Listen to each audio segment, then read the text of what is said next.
La famille, je suis de retour. Hein? C'est la saison des pluies. On était un peu occupés au champ.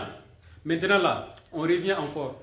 Et aujourd'hui là, nous allons parler des sanctions américaines là contre la CPI, la Cour pénale internationale.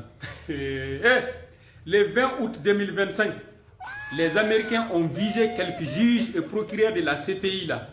Parce que ces gens ont fait des enquêtes impliquant les États-Unis et l'Israël. Cela n'a pas plu aux Américains.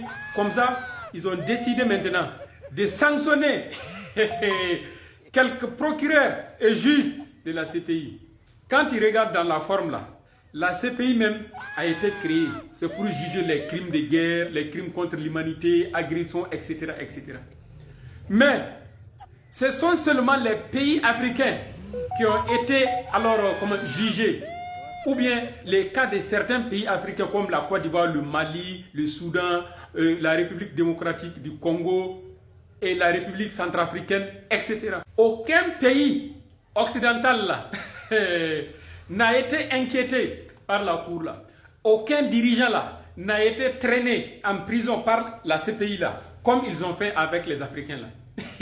À la question de savoir si la Cour pénale internationale est un instrument politique là, oui, c'est un instrument politique utilisé par les puissances là pour leurs intérêts en Afrique.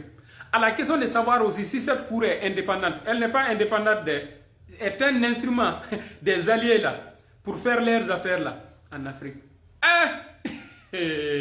La Cour pénale internationale là a été créée par les puissances occidentales là pour gérer leurs intérêts en Afrique.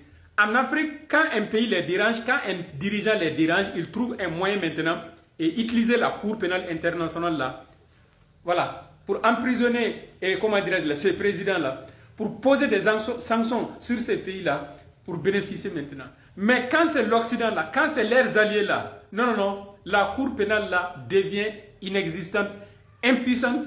Les Africains là, le mieux pour nous, c'est de nous débarrasser de cette cour pourrie là. Et voir selon nous, nos réalités, là, mettre en place une cour africaine là, qui va s'occuper de nos cas et pour notre développement.